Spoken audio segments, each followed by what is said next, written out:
James Donkey RSR7 ครับเมาส์ตัวนี้มีจุดเด่นคือเขาเป็นเมาส์หน้าต่ำไทโด่งแล้วก็วัสดุตัวนี้ครับรุ่นที่ผมรีวิวนี้คือคาร์บอนไฟเบอร์นะครับจริงๆแล้วแบรนด์ James Donkey ครับเขาจะขึ้นชื่อเรื่องของคีย์บอร์ดนะครับแล้วก็เป็นแบรนด์เก่าแก่มานานแล้วเหมือนกันแต่พอเขามาทำเมาส์ครับมันจะมีความสามารถยังไงคลิปวันนี้ผมจะเล่าให้ฟังนะครับ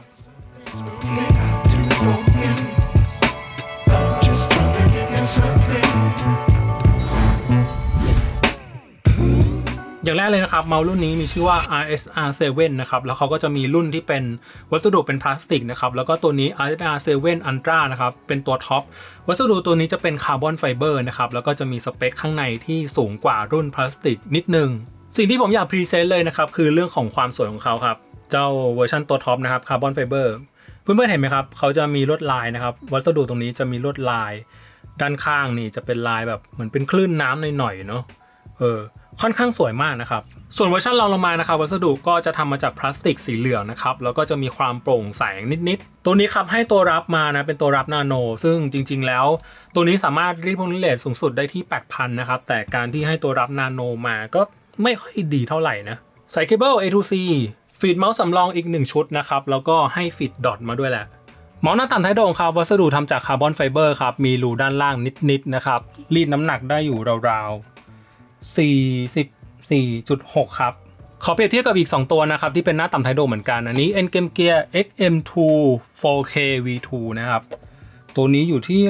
60.6 นะครับแล้วก็ตัวนี้ Kaizona Mercury Ultra นะครับรุ่นตัวท็อปนะครับอยู่ที่ราวๆ 45.2 ครับอย่างแรกเลยครับหน้าต่ำไทโด่งชัดๆเลยนะครับด้านหน้าเว้าสอดรับกับนิ้วเรานิดนึงนะครับซึ่งจะแตกต่างกับ XM จะเป็นเรียบๆเนาะแล้วก็จะมีความคล้ายๆกับ Kaizona Mercury นิดๆนะครับมีความเว้าๆนิดๆนะครับ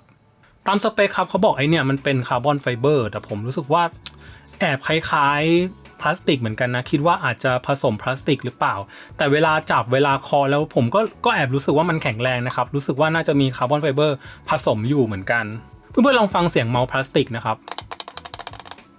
กับเมาส์คาร์บอนรู้สึกว่าตัวเนี้ยมันจะมีความแน่นกว่ามีความแข็งกว่ามีความรู้สึกงานประกอบมันจะดีกว่าเมาส์พลาสติกทั่วไปนะครับงานประกอบมีความแน่นหนามากนะครับแล้วก็ด้านล่างนะครับมีเจาะรูนิดๆนะครับก็เพิ่มความสวยงามมาแหละด้านข้างตัวนี้จะมีลวดลายนะครับซึ่งจริงๆมันจะเหมือนเป็นลายเจาะรูไว้แต่ไม่ได้ส่งผลต่อการจับของเราเลยนะครับการจับค่อนข้างโอเคสวิตช์คลิกซ้ายคลิกขวาเหมือนกันมันก็มีลวดลายฉลุเหมือนกันนะครับแต่ก็ไม่ได้ส่งผลต่อการคลิกของเรารู้สึกว่าโอเคดีครับกระชับดีแล้วก็พื้นผิวมีความฝืดพอสมควรเลยเรื่องของรูปทรงครับถ้าเกิดเทียบกับ XM2 4K V2 นะครับก็ตามนี้เลยมีความใกล้เคียงกันพอสมควรนะครับเพียงแต่ผมรู้สึกว่าเจ้า RSR7 จะมีความแคบในส่วนของตรงกลางมากกว่านะครับ N-Game Gear XM2 ตรงกลางจะกว้างกว่านิดๆนะครับแต่โดยรวมเป็นเมาส์หน้าต่ำไทโด่งเหมือนกันแหละอีกตัวครับ Pulsar X2 V3 ครับก็ตามนี้เลยนะครับเป็นเมาส์หน้าต่ำไทโด่งกว้างๆเหมือนกันแต่เจ้า RSR7 Ultra จะเบากว่าพอสมควรเลยเนาะตัวสุดท้ายครับเปรียบเทียบกับ Kaizona Mercury Ultra ครับลายเส้นเนี่ยมันมีความใกล้เคียงกันก็จริงนะครับน้ำหนักก็ใกล้ๆกันนะครับแต่พอดูภาพของจริงนะครับก็ผมแอบรู้สึกว่าเจ้า Mercury มีความกว้างกว่านิดๆนะครับมีความกว้างกว่านิดๆเดี๋ยวขอวัดนิดนึงตรงนี้ส่วนบริเวณกริปจับนะครับ RSR7 อยู่ที่ราวๆ 59.7 นะครับส่วน Mercury อยู่ที่ราวๆ 60.7 ครับต่างกันประมาณมิลนึงแต่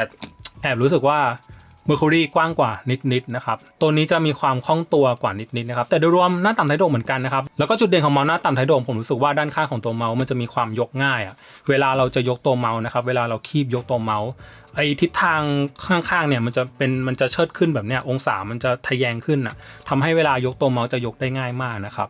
ตัวนี้เซ็นเซอร์เป็น3950นะครับเป็นเวอร์ชันตัวท็อปแต่ถ้าเกิดเป็นตัวรุ่นรองเนี่ยตัวนั้นจะใช้เป็น3395นะครับแล้วก็ตัวท็อปนะครับให้แบตที่300มิลลิแอมป์นะครับก็จะเป็นก้อนเล็กนะครับส่วนรุ่นรองจะให้เป็น500มิลลิแอมป์นะครับก็จะหนักกว่านิดๆนะครับสวิตช์คลิกครับตัวนี้ให้เป็น TTC Optical นะครับแล้วก็เรื่องของสวิตช์โคตรดีเลยมีความนิ่งแล้วก็มีความแน่นพอสมควรไม่โยกแน่นอนเอานิ้วแตะไม่โยกแน่นอนนะครับไม่สั่นไม่โยก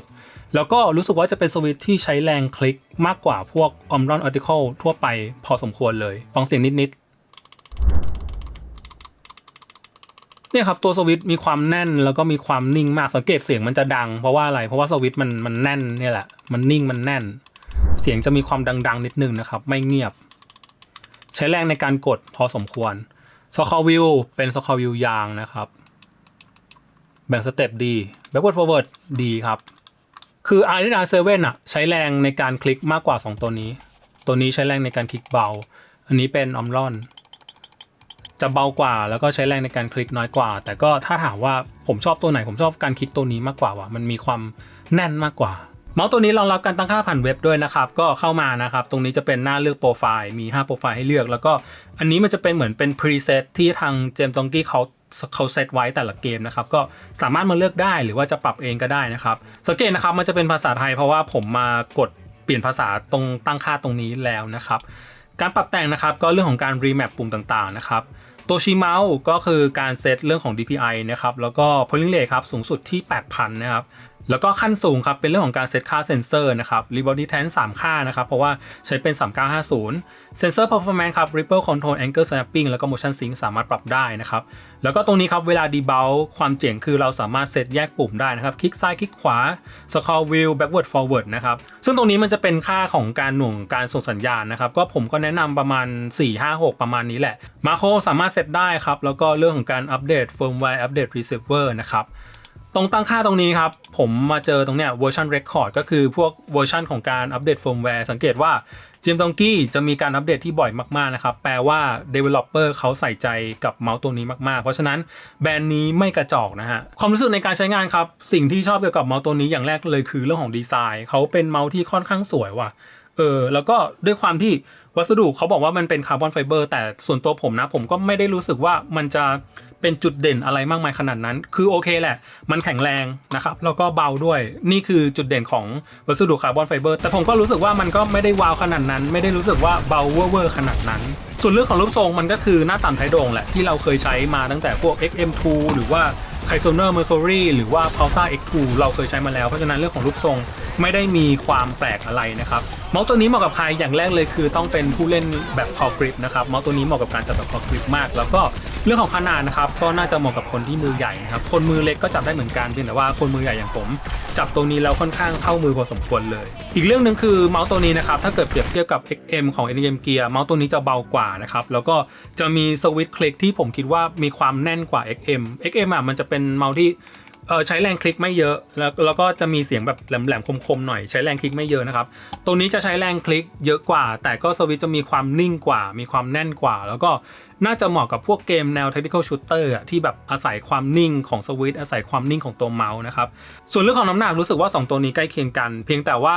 RSR7 งานประกอบดีกว่า Kaizoner อย่างเห็นได้ชัดนะครับตัวนี้มันเบาก็จริงนะครับแต่ผมรู้สึกว่างานประกอบมันแอบแบบไม่ค่อยแข็งแรงเท่าไหร่เรื่องของความแข็งแรงตัวนี้แข็งแรงกว่านะครับแล้วก็แอบรู้สึกว่างานประกอบดีกว่า Kaizoner Mercury นิดๆนะเรื่องของราคาครับเขามีให้เลือก2รุ่นนะครับรุ่นตัวท็อปที่อยู่ในมือผมนะครับแล้วก็รุ่นเป็นพลาสติกธรรมดาตัวนั้นจะใช้เป็น3395นะครับราคาใช้โค้ดก็น่าจะกดได้ที่พันกลางๆนะครับส่วนเวอร์ชันตัวท็อปตัวนี้นะครับใช้โค้ดก็สามารถกดได้ที่ประมาณ 2,000 ต้นๆถึง 2,000 กลางๆครับก็แนะนำนะครับสำหรับคนที่ตามหาเมาส์หน้าต่ำท้ายโด่งสวยเบาคิดว่าเจ้า Gemsongi RSR7 Ultra น่าจะเป็นคำตอบครับ